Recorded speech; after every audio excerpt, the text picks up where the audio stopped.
My name is Kathryn.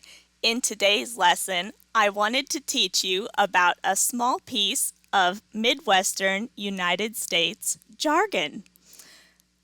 If you have never lived in the U.S., then you may never have heard this, but in the Midwest, we have a small word that we use when we are startled.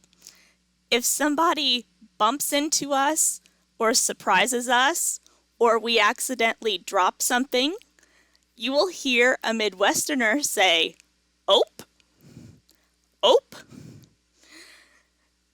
The word is ope, O-P-E, ope. It's not in a dictionary, and it's not commonly taught in formal English classes. Midwesterners sometimes get teased by friends from other parts of the country for their use of this word. It's just an informal piece of Midwestern jargon that is used to express surprise when a person is startled.